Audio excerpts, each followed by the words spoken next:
कहने लगी, ओ मैया, अगर तुझे विश्वास नहीं तो मेरा मुंह खोल कर देख ले, क्योंकि मैंने तो मिट्टी नहीं खाई। और जैसे ही मैया ने लाला का मुंह खोल कर देखा तो लाला के मुंह में मिट्टी तो नहीं, पर ये सारा जगत, पृथ्वी, जल, आकाश, वायु, वृक्ष अर्थात सब कुछ भगवान श्री कृष्ण के मुख में मैया को देखने को मिला। मैया अचेत हो गई। तो कन्हैया ने अपनी माया से ऐसा प्रभाव डाला, मैया को ज्यादा कुछ ध्यान में ना रही। मैया उस बात को भूल गई। पहले तो मैया ने इसके ऊपर बहुत विचार किया, पर मैया ने कहा, हो सकता है उसे देखने में कुछ गलती हो गई हो, मुझसे देखने में कुछ भूल हो गई हो। धीरे धीरे करके अवसर आया तो आज भगवान श्री कृष्ण का जन्मोत्सव हो गया। भगवान का जन्मोत्सव आया, जन्मदिन था, तो मैया ने बड़ी अच्छे से कन्हैया को तैयार कर दिया। कन्हैया की आंखों में काजल लगा दिया। भगवान को मैया ने बड़ा ही सुंदर तैयार कर दिया। भगवान तो वैसे ही सुंदर हैं, पर आज तो भगवान इतने सुंदर लग रहे हैं जिसकी कोई सीमा नहीं है, क्योंकि आज परमात्मा को और अच्छे से तैयार कर दिया गया है। भगवान श्री कृष्ण के हाथ में एक बांसुरी थमा दी, गले में पीतांबर डाल दिया। भगवान के बड़े प्यारे घुंघराले बाल हैं। भगवान ने नए वस्त्र पहन लिए। पीले वस्त्रों को भगवान ने धारण किया, कि भगवान को पीला रंग अत्यंत पसंद है, प्रिय है। और भगवान जब बाहर गए तो भगवान को देखकर सब एक ही बात कहते हैं कि आज तो कन्हैया बड़ा प्यारा लग रहा है।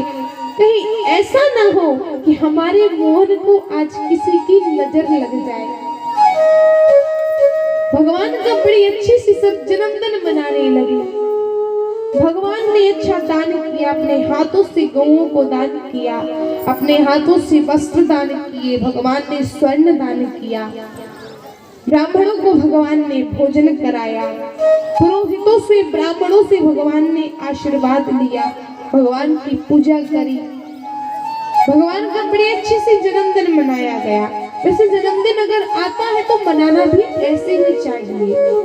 जन्मदिन है तो आप कुछ अच्छा काम करिए, थोड़ा पूजा पाठ करिए, थोड़ा दान कीजिए, थोड़े दीप जलाइए, मंदिर में जाकर के परमात्मा के सामने दीप जलाइए। भगवान से ये प्रार्थना कीजिए, भगवान से ये कहिए कि हे परमात्मा, आपकी कृपा से अब तक तो हमारी जिंदगी बड़ी अच्छी सी चल रही है, बस आगे भी आपकी कृपा हमारे ऊपर बनी रहे। आप हमें ज्ञान देते रहे, हमारे जीवन से अज्ञान रूपी अंधकार जाता रहे। आगे भी हम आपके शरण में रहे, आपकी पूजा में, आपकी भक्ति में अपने मन को लगाए रखें। बस ऐसी कृपा हमारे ऊपर करना। तो भगवान ने दान किया। अब सभी गोपियां लाला को देख रही हैं। लाला बड़े अच्छे से मंद मंद मुस्कुरा रहे हैं। तो गोपियां लाला को देखकर बोली, अरे ओ कन्हैया, तेरी मंद मंद मुस्कानिया पे, तेरी मधुर मधुर चितवनिया पे, बलिहार सावरे, बलिहार सावरे, तेरी मंद मंद मुस्कानिया पे, तेरी मधुर मधुर चितवनिया पे, बलिहार प्यारे बलिहार प्यारे। तेरी मंद मंद मुस्कानिया पे, तेरी मधुर मधुर चितवनिया पे, बलिहार सावरे, बलिहार सावरे। तेरी मंद मंद मुस्कानिया पे, तेरी मधुर मधुर चितवनिया पे, बलिहार प्यारे बलिहार प्यारे।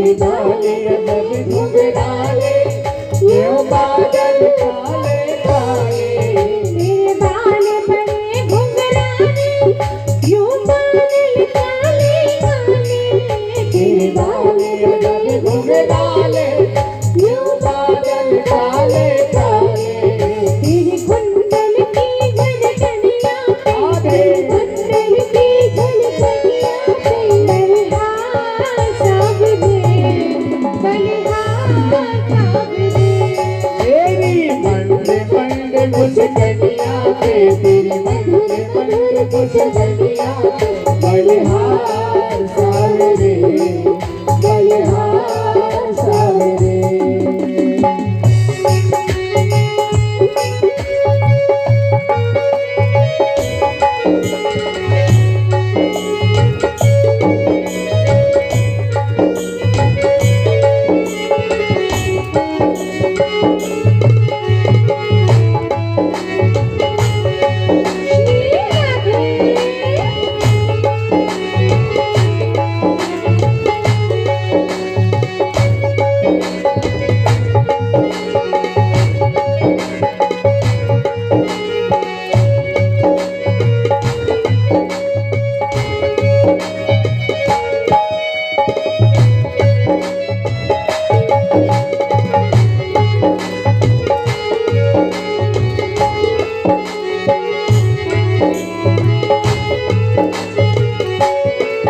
तेरी चाल अजब मतवारी लगती है प्यारी प्यारी तेरी चाल अजब पतवारी लगती है प्यारी प्यारी तेरी चाल अजब मतवारी लगती है प्यारी प्यारी तेरी चाल अजब पतवारी लगती है प्यारी प्यारी तेरे पाँव की पैजनिया तेरे पाँव की पैजनिया बलिहार सावरे बलिहार तेरी मंद मंद मुस्कानिया पे तेरी मधुर मधुर मुस्कानिया बलिहार सावरे बलिहार सावरे तेरी मंद मंद मुस्कानिया तेरी मधुर मधुर चितवनिया बलिहार सावरे बलिहार सावरे वो तेरी मंद मंद मुस्कानिया पे तेरी तिरछी सी चितवनिया पे बलिहार प्यारे तू बलिहार प्यारे तू बलिहार सावरे बलिहार सावरे बलिहार सावरे बलिहार सावरे बलिहार सावरे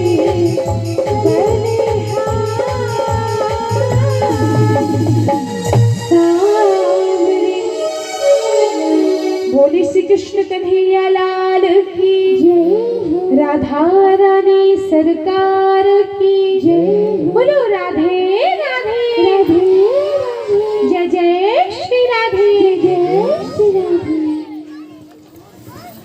तो महाराज इस प्रकार भगवान ने बड़ी प्यारी प्यारी लीला करी। भगवान ने बड़ी प्यारी माखन चोरी लीला भी करी। एक बार भगवान अपने ही घर में माखन चुरा रहे थे। तो भगवान जब अपने घर में माखन चुरा रहे थे तभी कि भगवान ने देखा कि भगवान के सामने भगवान का प्रतिबिंब दिख रहा है। जैसे हम लोग आईनक में अपना मुख देखते हैं, ऐसे भगवान को खंबे में अपना मुख दिखा। भगवान ने खंबे में अपना मुख देखा तो भगवान ने विचार किया कि ये तो मुझे किसी ने चोरी करते हुए पकड़ लिया। अब भगवान ने मटकी में से माखन निकाला, थोड़ा मैं खा लूं, थोड़ा तू खा ले। ना तू मैया से बोल, ना मैं मेरी मैया से बोलूं। अब भगवान ऐसे हाथ करे तो वो तो भगवान का प्रतिबिंब, वो भी ऐसा हाथ करे। भगवान गुस्सा करे तो वो भी गुस्सा करे। भगवान बड़े क्रोध में, अभी रुक, तेरी मेरी मैया से शिकायत लगवाता हूँ। तभी की मैया आई, अरे कन्हैया कहाँ है? कन्हैया का कुछ पता नहीं। फिर मैया ने जोर से चिल्लाया, अरे कन्हैया कहाँ है मेरे बाप, जल्दी आ। तो कन्हैया दौड़ते दौड़ते आए, अरे ओ मैया तू सामान रखी है, अपने घर में तो चोर घुस गयो। चोर का नाम सुना और मैया ने सब सामान फेंका। मैया ने दौड़ लगाई, गोपियों को इकट्ठा किया।